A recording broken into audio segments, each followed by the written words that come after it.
assigned to me, that is Pharmaceutical Quality by Design, Introduction and Applications. Okay, so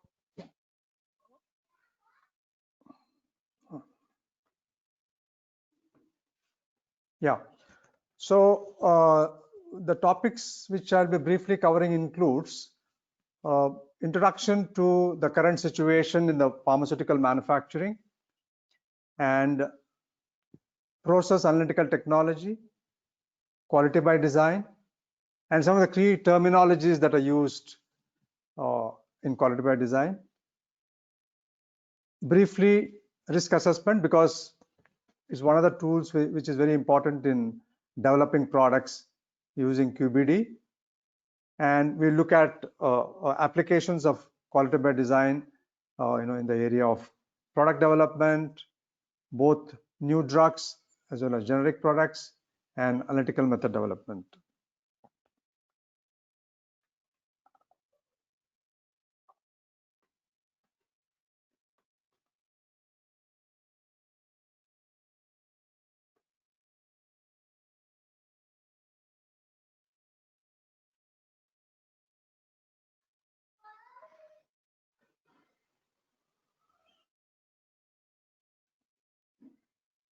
Okay, see, if you see the current state of pharmaceutical manufacturing,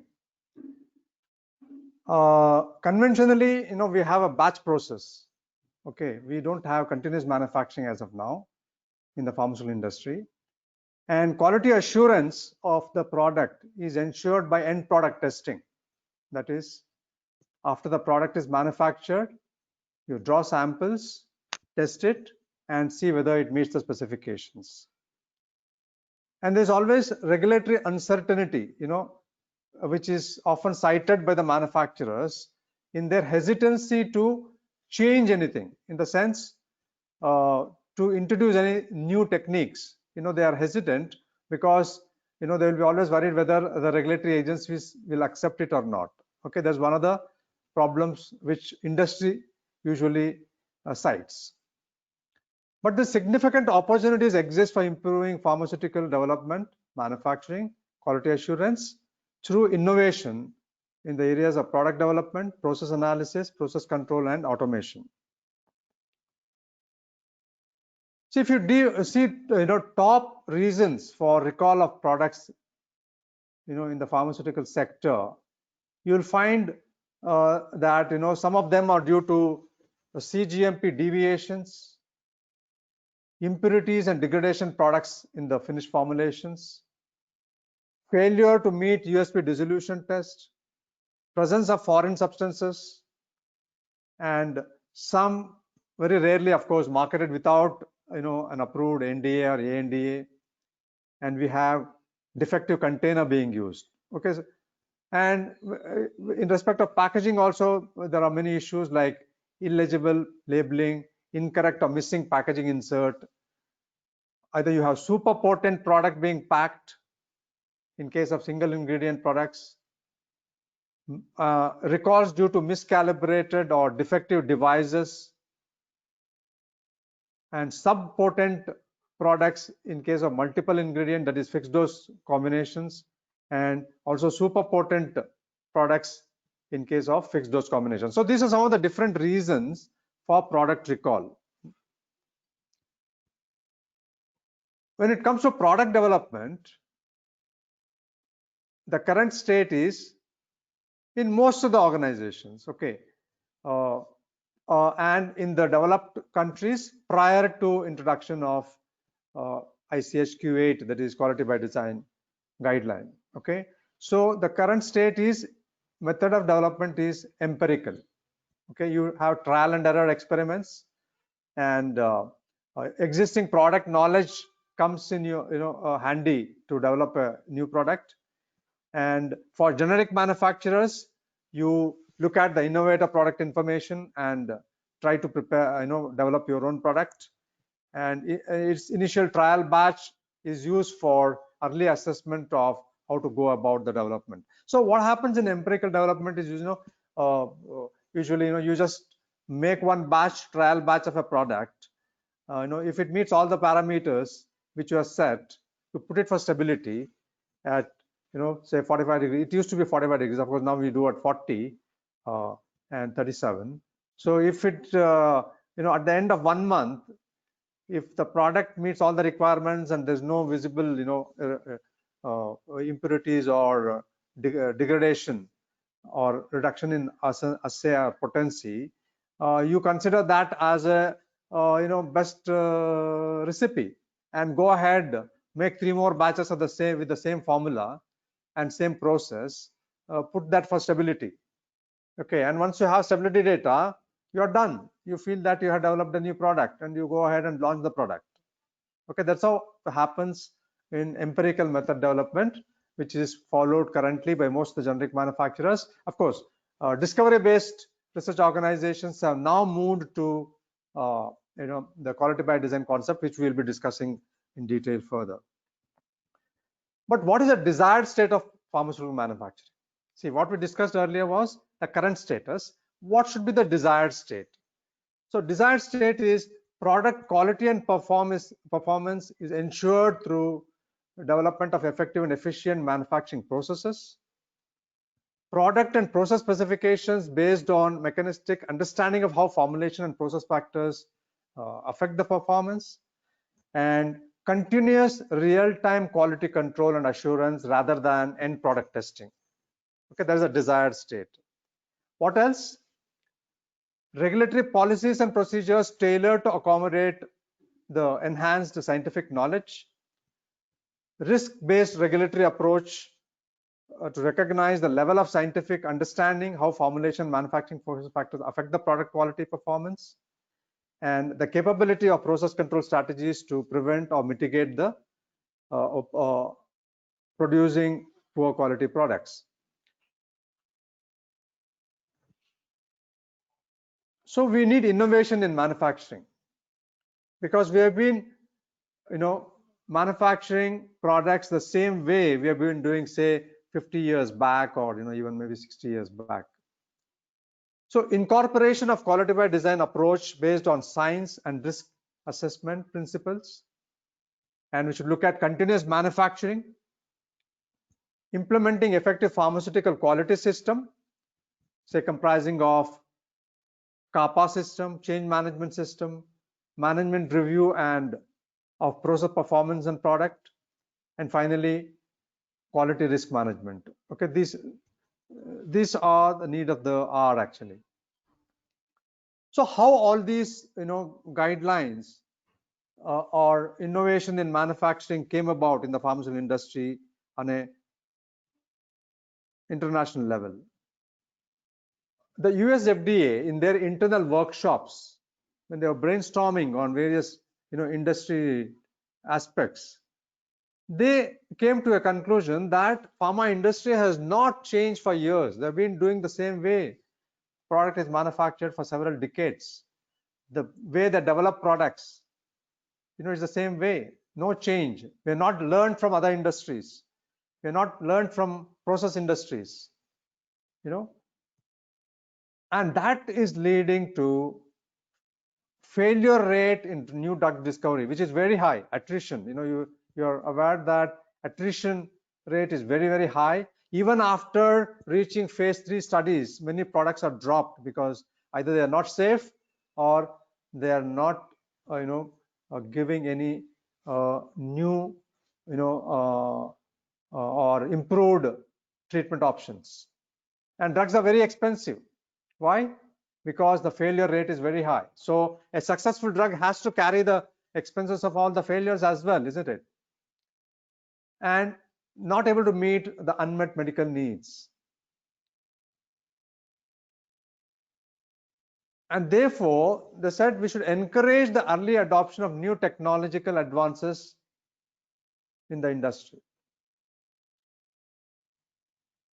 FDA wanted to facilitate the application of model quality management techniques in production as well as quality assurance.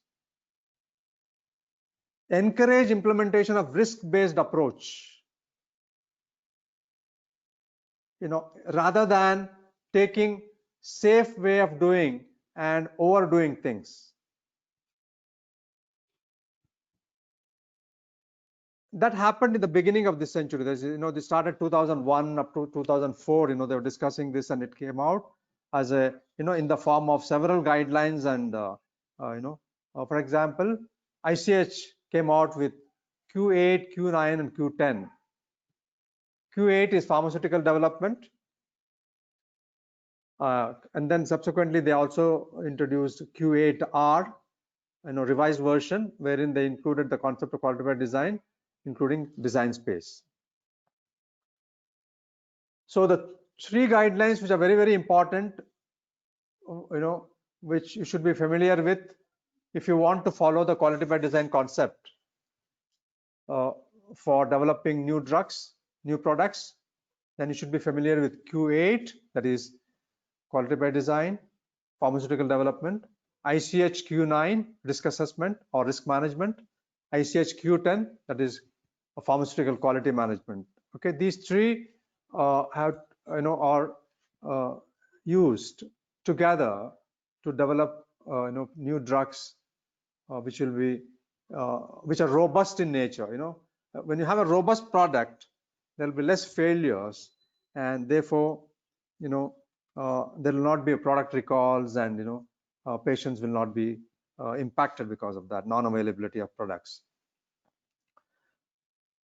So some of the initiatives of FDA and ICH includes process analytical technology, use of PAT in manufacturing, real-time release instead of end product testing and release, QBD for drug products development, risk management, pharmaceutical quality management, and Q11, that is development and manufacture of drug substances. That means even for active pharmaceutical ingredients, there is a guideline in order to encourage industry to use modern concepts and learn from other industries. And of course, lastly, FDA not only expected the industry to change, they also came out with certain regulatory innovations which they followed to approve drugs faster. For example, most of you are aware that new drugs, new chemical entities, or even biological products, they're all approved after phase 3 trial data is submitted to the authorities. You have phase 1, phase 2, and phase 3 studies, and after you submit your NDA along with the data what you have collected in the phase 3 studies, it is reviewed, and subsequently it is approved. But regulatory innovation from US FDA was in terms of approving drugs based on phase 2 trials and allowing the company to continue the phase 3 trial. That was one of the major regulatory innovation which US FDA initiated, and under this they have approved several drugs actually, especially in the area of orphan drugs and for diseases for which we don't have treatment today. That is wherever there is unmet medical needs. Many drugs have been approved in the last, say, 10 years based on phase 2 trial, and subsequently reviewing the phase 3 data and continuing the approval what has been given to the company. So there were several initiatives which the FDA wanted industry to follow, and they also came out with certain regulatory innovations which they followed and helped the industry. So one of the first thing was PAT, that is process analytical technology. The guidance was introduced in 2004 September. What is PAT? It is considered to be a system for designing, analyzing, and controlling the manufacture through timely measurements. What do we mean by timely measurement? The measurement which is carried out during the manufacturing process, not at the end of manufacturing. Okay, what do you measure? Measure the critical quality and performance attributes of raw and finished materials and processes, with the goal of ensuring final product quality. That is, in order to ensure final finished product quality, just don't rely only on end product testing, but introduce techniques for analyzing it during the manufacturing process. That was the basic principle of using process analytical technology. So you have various tools in PAT. So you use in-process analyzers. It can provide non-destructive measurement during manufacturing. contain information related to biological, physical, chemical, properties of the materials being processed. And the analysis can be at 3 different levels. It can be at line, online, or in line. That is measurement where the sample is removed, isolated, analyzed in close proximity to the process. That means during manufacturing, a sample is removed, isolated, and analyzed. Online is measurement where the sample is diverted from the process and it can be returned to the process stream after it is tested. And inline includes measurement where the sample is not removed, but it is tested online and it can be invasive or non-invasive. Okay, so in many of these cases, there's no wastage of even the material when the testing is done using PAT tools. So why we need to use PAT? The fundamental goal, what is the fundamental goal for a pharmaceutical company? To ensure product quality and patient gets what he expects. Okay, that is RFT. In the industry we have to be RFT, that is right first time.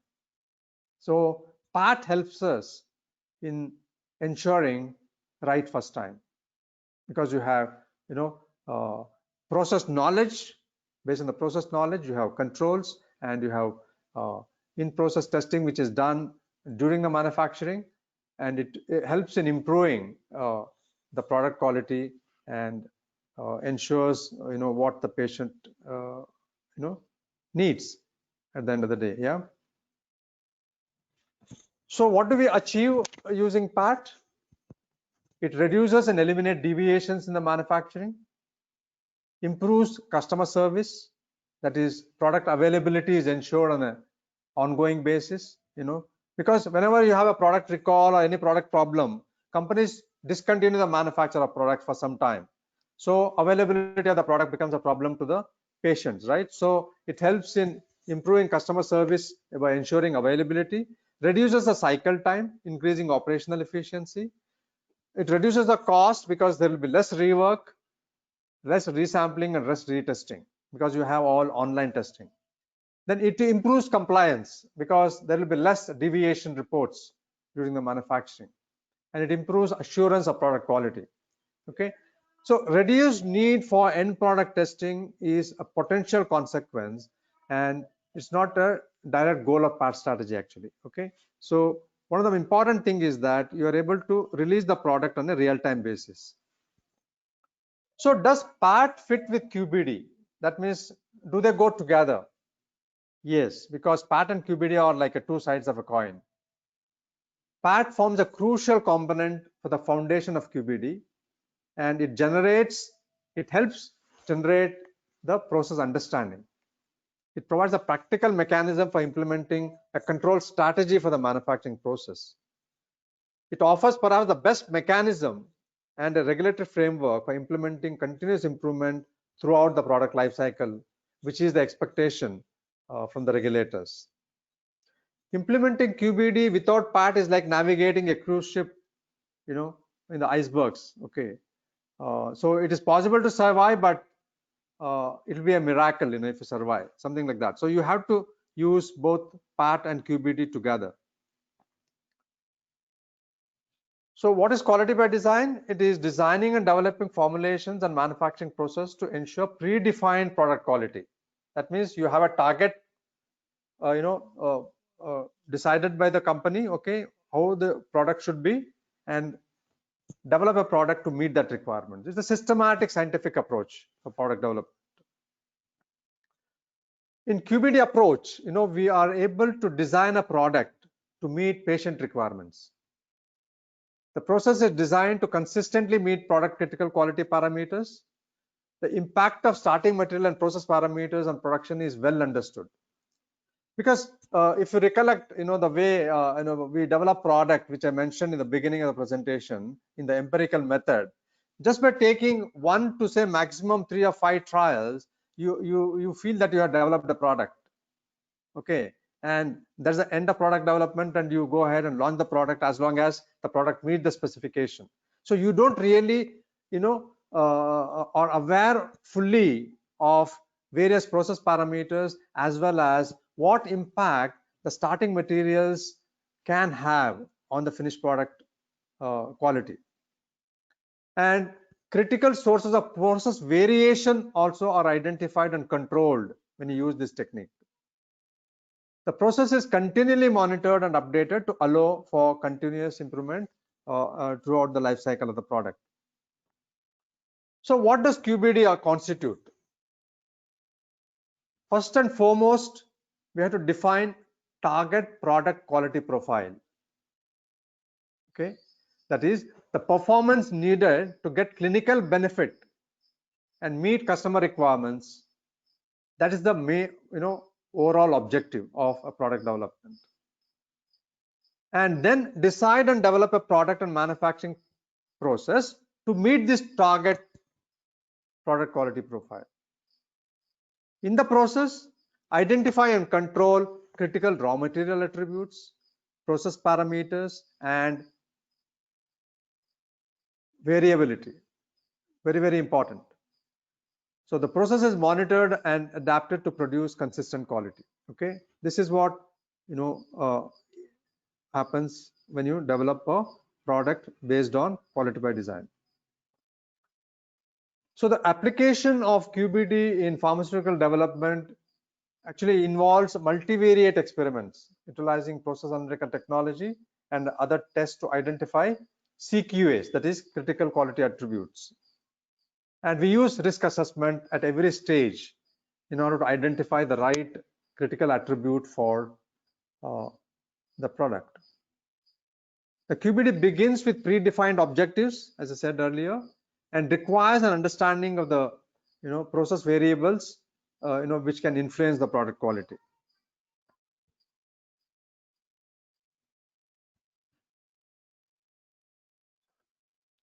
So some of the key components which we need to look at, and some of the terminologies used in QBD you should be familiar with.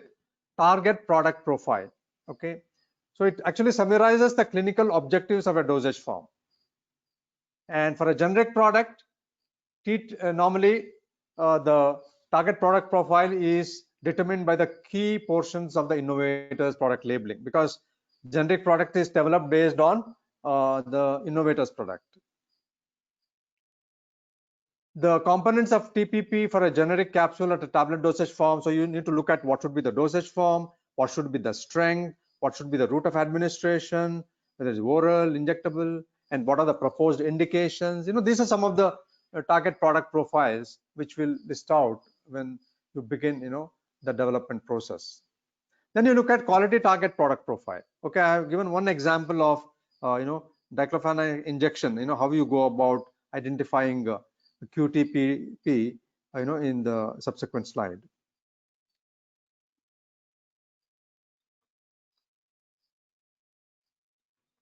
One second.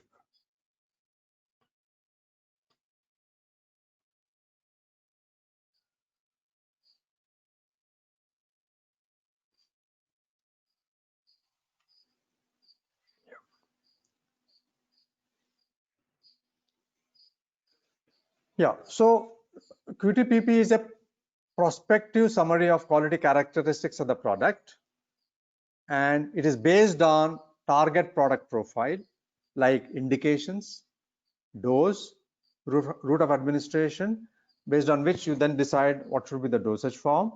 And QTPP actually lays the foundation for formulation as well as process design. So this is an example what I have given here for the injectable product, wherein how you identify the target product profile and quality target product profile.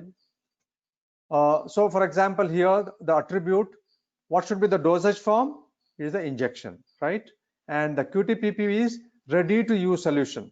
That is the QTPP. That is because injectable can be in the form of a suspension, it can be in the form of a reconstitute and use, right? Or ready to use. So in this particular case, it's a ready to use injection. Route of administration, IM, IV. For that, QTPP will be whether it's a single use injection, that is in the form of an ampule, and proposed indication, post-operative pain, and QTPP for that will be the product has to be stable, and impurities, it has to meet the ICH requirements. Okay, so this is how, for a given product you identify the TPP and the QTPP. Then other components which we need to consider under QBD during product development is one is target product profile, and we need to design and development of the product, develop the manufacturing process, identify CQA, that is critical quality attribute, and we need to assess and manage the risks involved in the process during the above two steps, and we need to establish what is called as a design space. I'll be defining and explaining about what is design space subsequently. And we also have to define the control strategy. Means what is the strategy you follow when it comes to controls, what you have to put in respect of process controls to manage process variables. So what are the steps involved in QBD? You define the objective and determine what should be the TPP, that is target product profile, determine the CQAs, that is critical quality attributes, carry out risk assessment, and development of experimental design. So design of experiments is used prior to initiating your experiments in respect of product development. Yeah, designing and implementing control strategy, and finally continuous improvement. Continuous improvement is after you actually commercialize the product. Okay, it comes after you develop, you get approval, you commercialize the product, and based on the experience that you gain during manufacture, you have to use it for continuous improvement so that the benefits are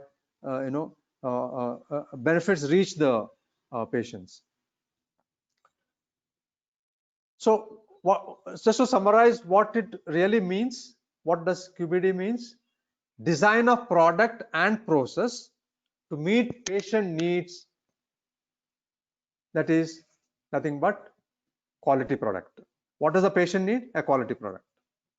Secondly, understanding product and process thoroughly in order to develop a robust product.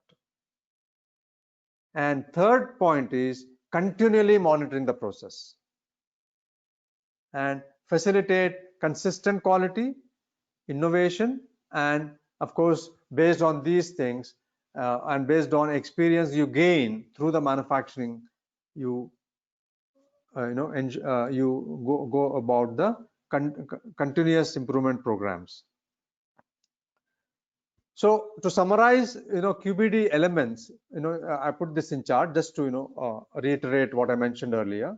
So you have QTPP, that is target product profile to be identified for the product what you want to develop, and identify the CQAs with the help of design of experiments, carry out the experiments, and identify the design space and the control space, put the control strategy in place, and commercialize the product. And after commercialization, go for continuous improvement. So what are critical quality attributes? They are the physical, chemical, biological, or microbiological properties or characteristics. It is affected by critical process parameters and critical material attributes. Okay, that means CQA of the finished formulation will be affected by critical process parameters as well as critical material attributes of the raw material that you are using in the manufacture. It helps us to ensure product quality, safety, and efficacy if you thoroughly identify the right quality attributes. And this is derived from QTPP and prior knowledge about the product what you are developing. So how do we identify critical quality attributes? First, it is through quality risk management. You have to use ICH-Q9 concept. Okay, that is systematic process for identification, assessment, control, communication, and review of risk. And if required, you have to reduce the risk by mitigation plans, and then you go ahead with the identifying the critical quality attributes and developing the product. This here, just as I told you, risk assessment and risk management is very, very important when it comes to developing a product based on quality risk management. So briefly, I'll be touching upon risk management. So what happens in risk management process? You have risk identification. These are the different steps: risk identification, risk analysis, risk control. That means you either mitigate the risk or remove the risk by taking certain steps. And finally, once you reduce the risk, you review the process on a continuous basis and then implement. Okay, this is the, in brief, the risk management cycle.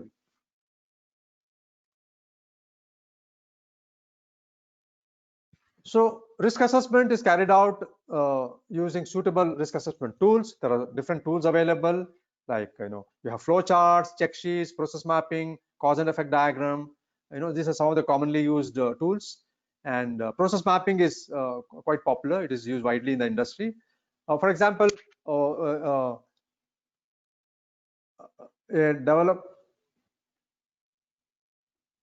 development of product specification to ensure bioequivalence limits of acceptable dissolution specification, because linking bioequivalence to dissolution test, this is one of the things what you can do. To do this, you can use the risk assessment process.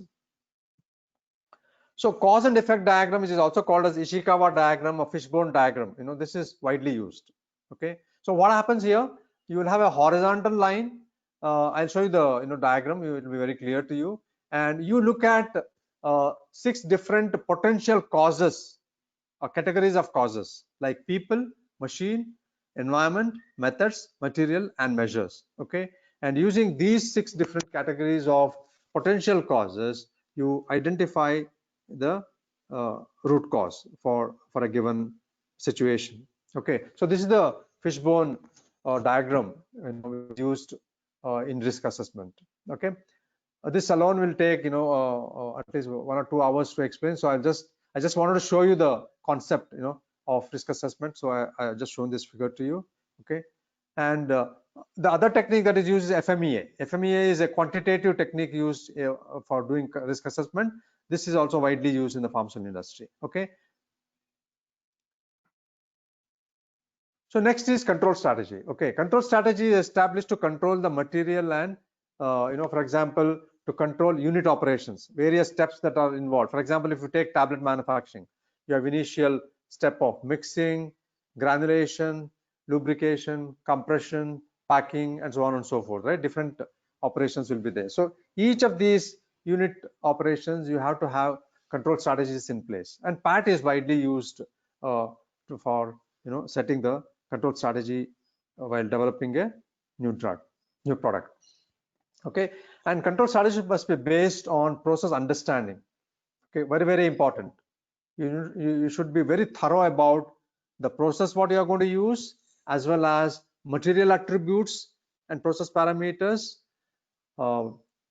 Continuous improvement over life cycle is the key in the whole concept, and end product testing or meeting specifications unknown cannot assure quality, and therefore you have to rely on PAT to ensure that you have a number of in-process testing carried out during the manufacturing, so that you have real-time data available to release a batch of the product that you are manufacturing. So control strategy can include raw material specification and finished product testing, as well as process controls in process testing. During product development, the influences of process parameters and material attributes on the product quality is thoroughly studied. Only then you will be able to develop what is called as a robust product. Okay, ultimate aim of using this concept of QBD is to develop a robust product, so that you don't have problems when you commercialize the product.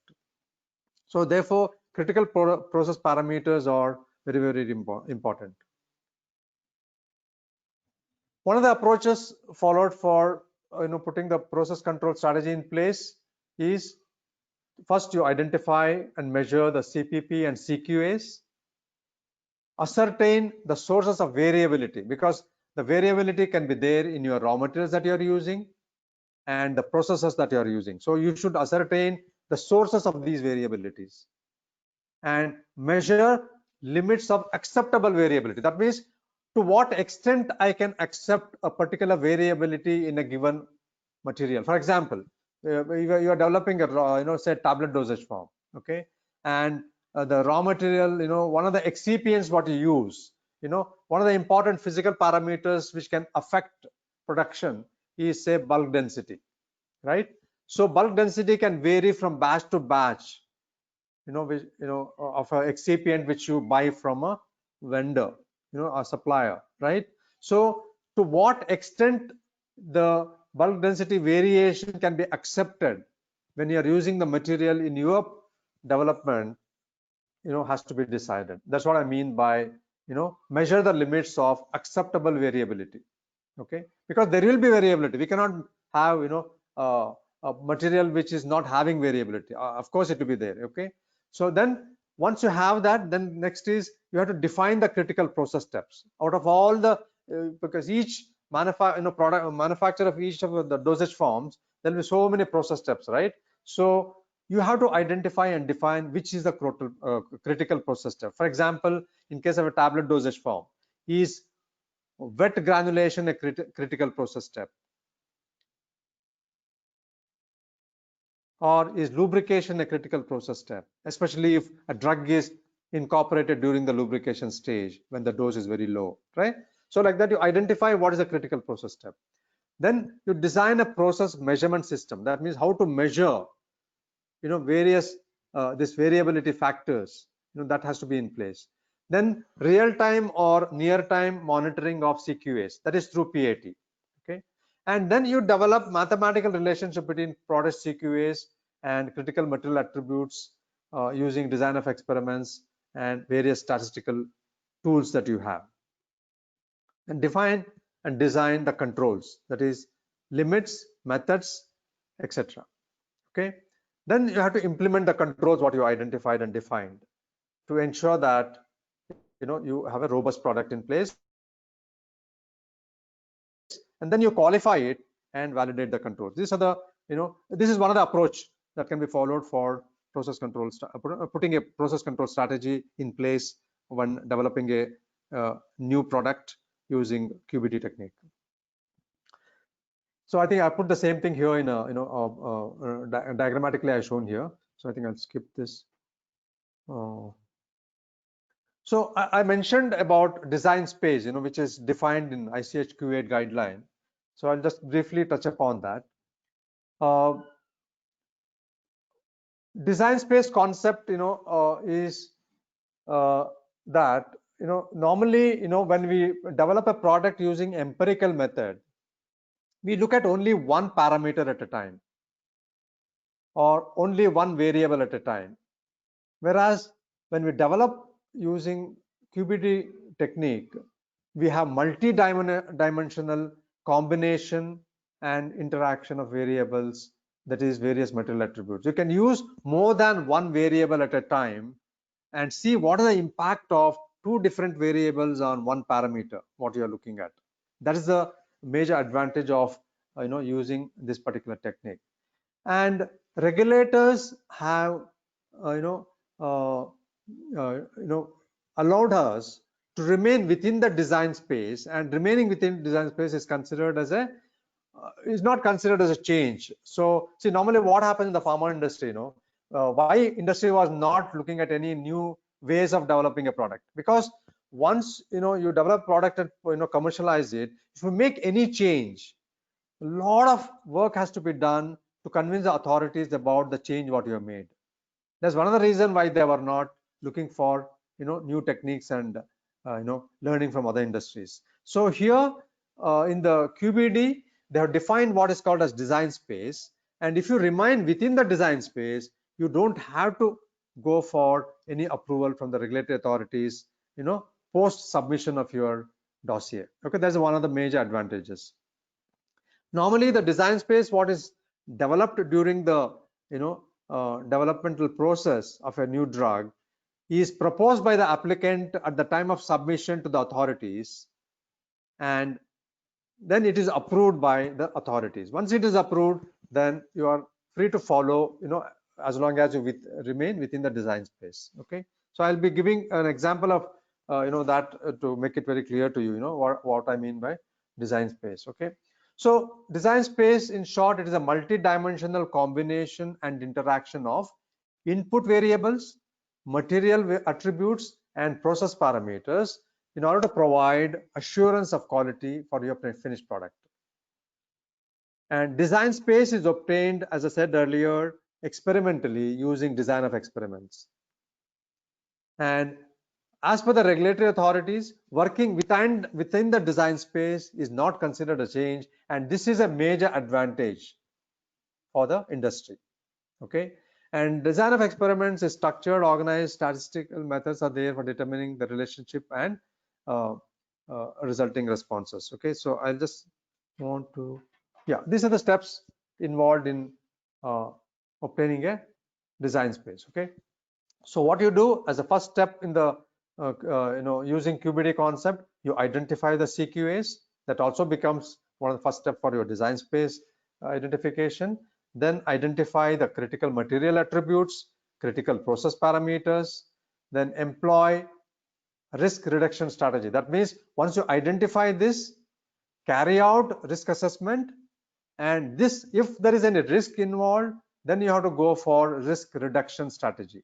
If there is no risk, you accept it and go ahead with the process. Then you have screening the designs to prioritize risk, and then it leads to our the design space which you use during your regular manufacturing processes. I think this I have covered already. So here I think some of the examples are given here.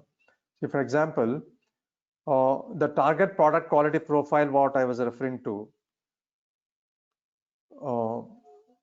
the physicochemical and pharmacological factors are considered as a TPQP for a pharmaceutical ingredient.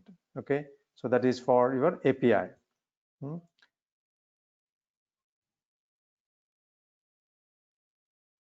Let's skip this.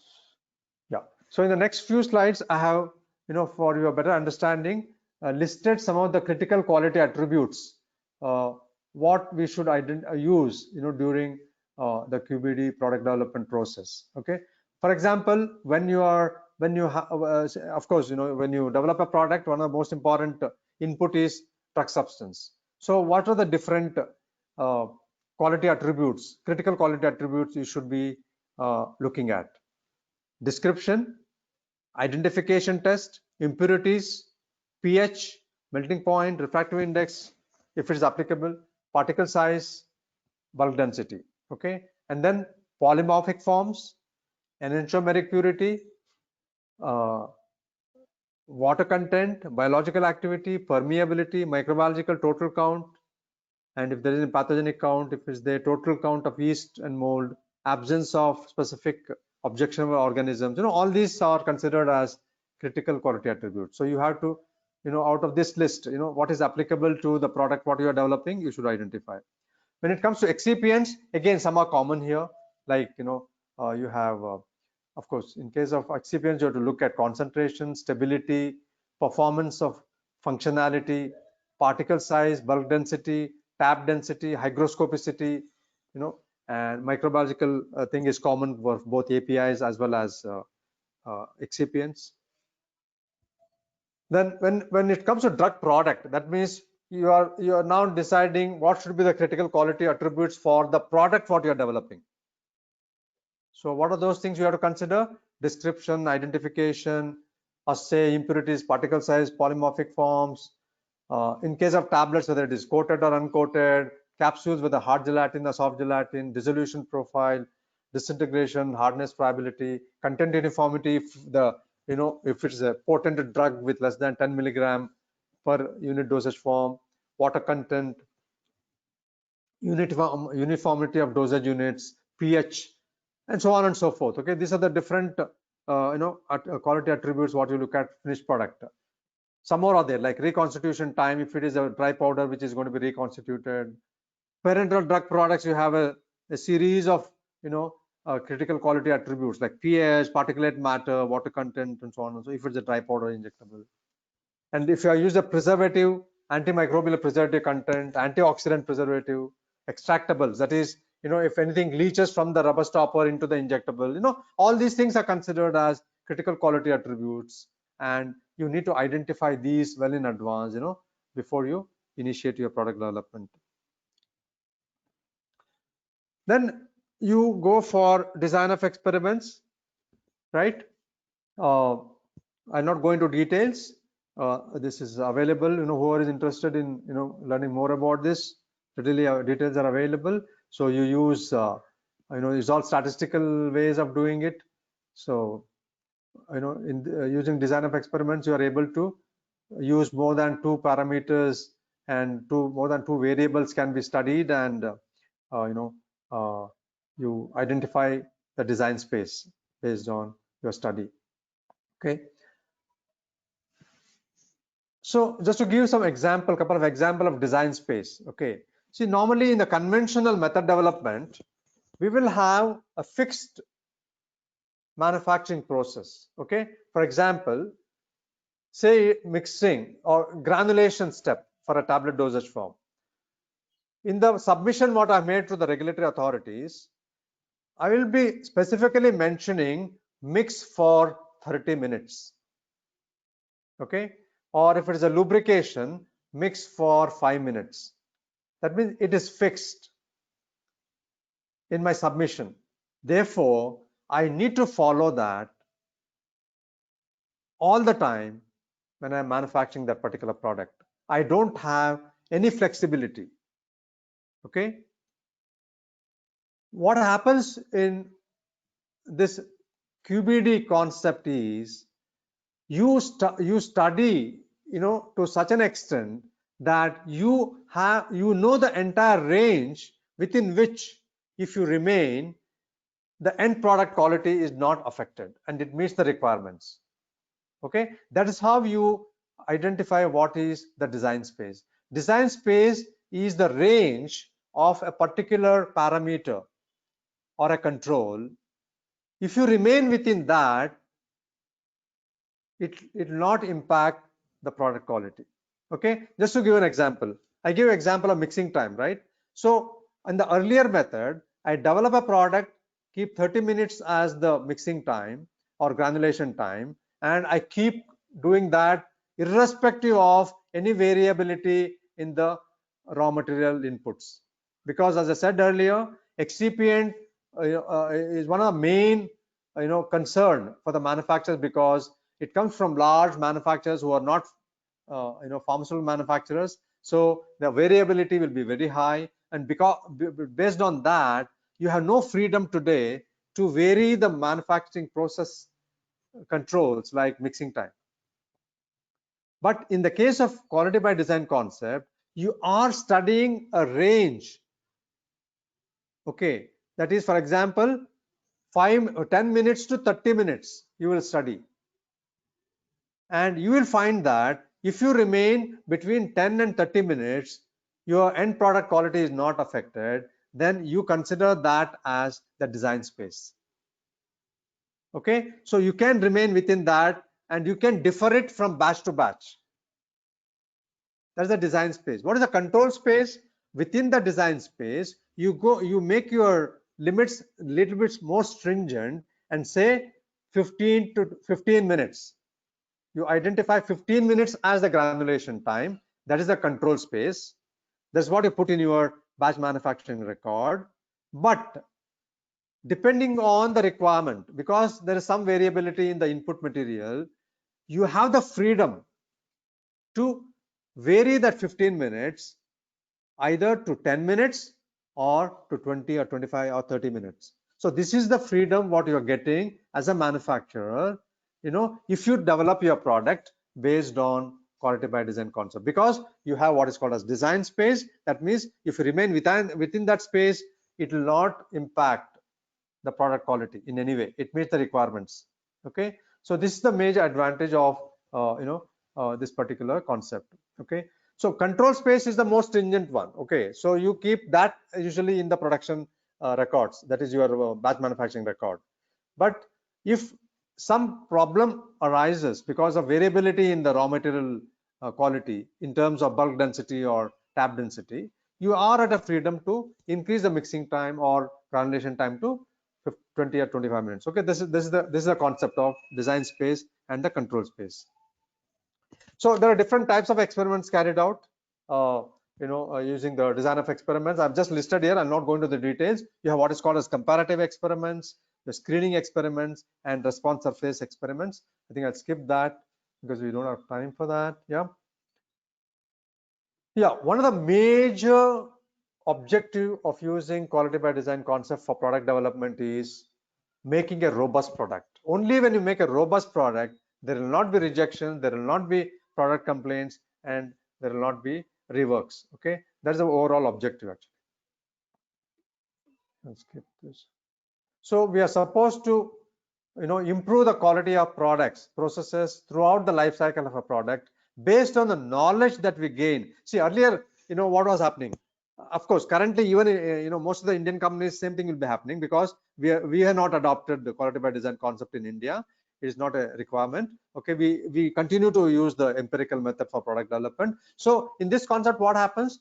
Based on the product development and technology transfer, I manufacture 3 validation batches, and once the 3 validation batches are manufactured, I'm supposed to use the same process and technique throughout. Okay, I cannot make any changes. If you have to make any change, again you have to validate that process and then only make a change, right? Whereas in case of your QBD concept, you are expected to improve, ensure continual improvement. How do you do that?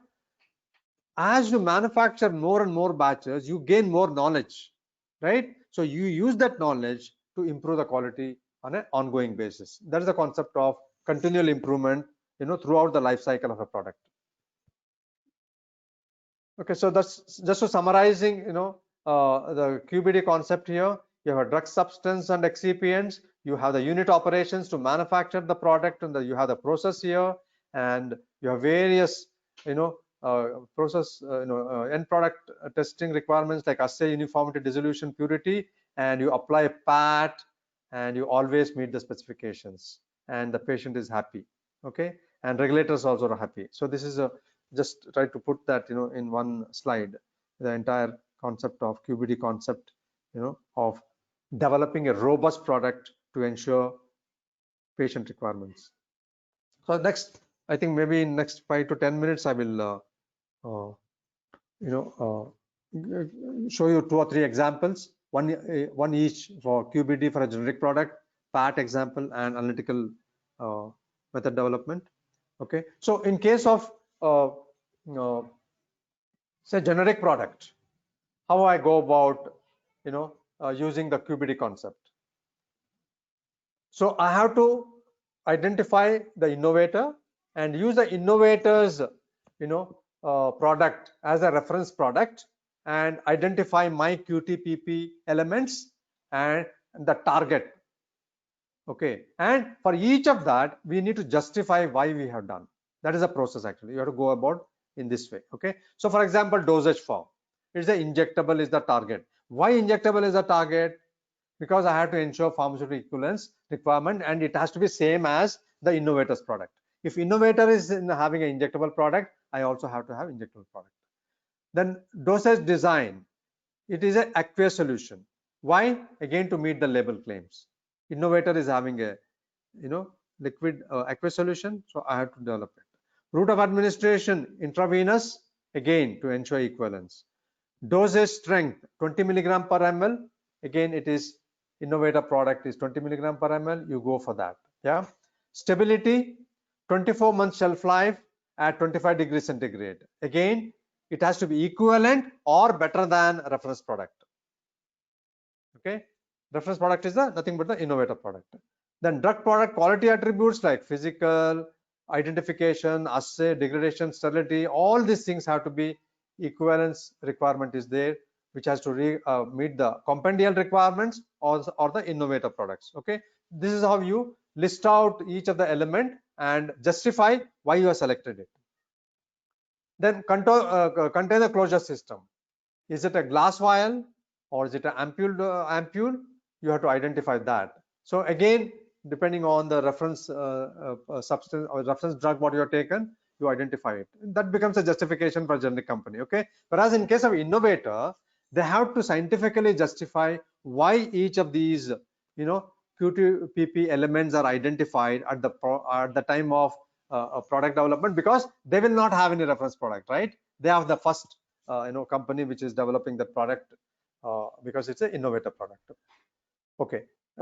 Similarly, for a quality attributes for a finished dosage form, how do you go about? Appearance, identification, assay, degradation, all these aspects. In case of a generic company, you identify in such a way that it meets the innovator product specifications. Okay, that's how you go about justifying the critical quality attributes for a finished product. Okay, that's how you go about for a generic product. Now we look at an example of a process analytical technology. Okay, so I'm giving an example of injectable product again, which is a suspension dosage form, sterile aqueous suspension, and objective of the study or objective of this project was improve content uniformity during later stage of filling operation.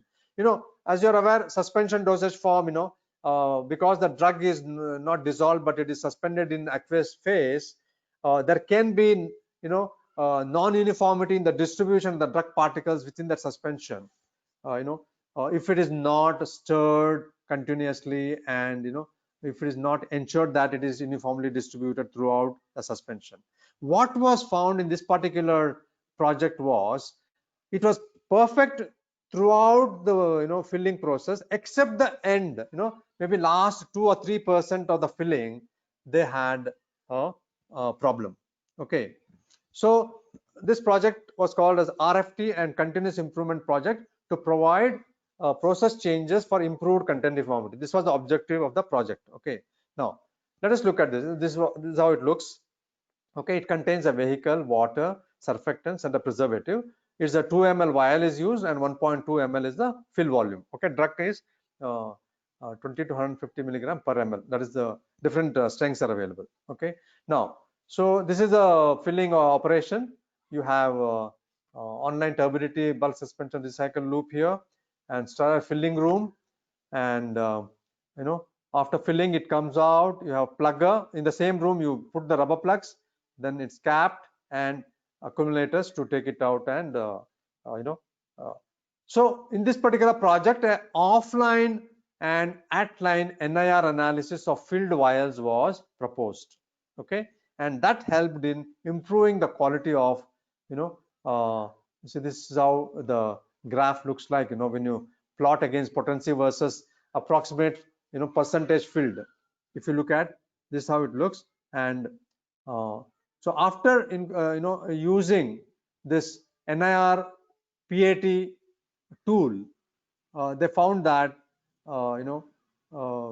this was the system what was installed actually. Okay, NIR system.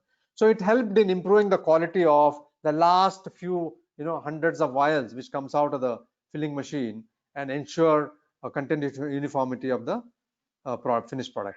Okay, now if you see, widely QBD concept is used only for product development, both for innovator products as well as generic product, but it's also used in developing analytical methods. Okay, analytical methods we can use this concept, and regulators have accepted it. There are several FDA applications made by many companies have been approved by authorities, so it can be used for even analytical methods. Okay, so how do you go about? For example, in method development, you define the method intent, perform the experimental design, the steps are same as what you have for product development. Okay, so now I am giving you example of method development wherein, see, normally what happens, you do trial and error again in method development. Okay, depending on the property of the drug being analyzed, you identify the column, and trial and you use one. If it doesn't work, you try another, right? Like that. So in case of QBD concept, what you do, you identify the more than one column, okay, right in the beginning. For example, in this particular example, you have CE8 and C18. Okay, buffer also, you identify several buffers, 2, 3, 4, 5, 6. Yeah, and mobile phase, you identify different mobile phase right in the beginning, right?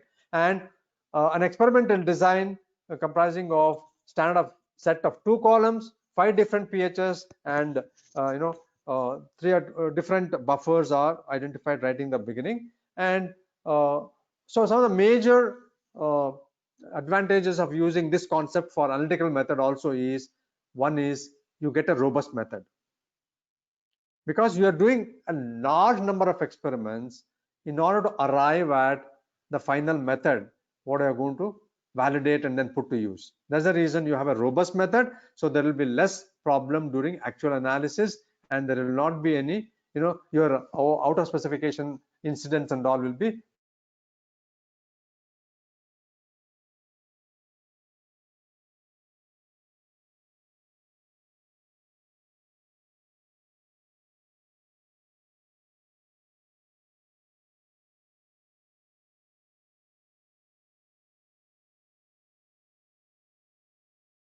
initially introduced as an optional, guideline. Almost all the innovator companies currently are using this concept. Generic companies also have started using this concept. Only those companies which are supplying to US, Europe, and other regulated markets, they have started using the concept. But for other markets, companies which are selling only to other markets and domestic market, they are yet to start working on this concept. Okay, and QBD is a scientific, systematic, holistic, proactive approach in product development. Okay, and you get a very robust product, and therefore you have less problem during manufacturing, and there will be less market complaints. Okay, and QBD and PAT go together, and NIR is used widely as a PET tool. I think PET tool. And design space is normally proposed by the applicant. That means the industry, when it develops this product, the industry proposes it to the regulator, and regulatory agency, after reviewing it, accepts it and approves it, and then you are free to follow, during manufacturing. But as long as you remain within the design space, it is considered as you are compliant, and there's no approval required again from the authorities. Therefore, this is the degree of flexibility that is given by the regulators to the industry. Flexibility to work within that control design space when you are manufacturing the product. But we need actually consistent implementation of this Q8, 9, 10. It is already implemented in the ICH region, but the rest of the world should also implement it if we have to benefit fully from this particular concept, because most of the other markets, it is not at accepted by the regulators. Okay, then it is applied in the area of product development, both new drug as well as generic products, and also it is used in analytical method development. I think with that, I come to the end of my presentation, and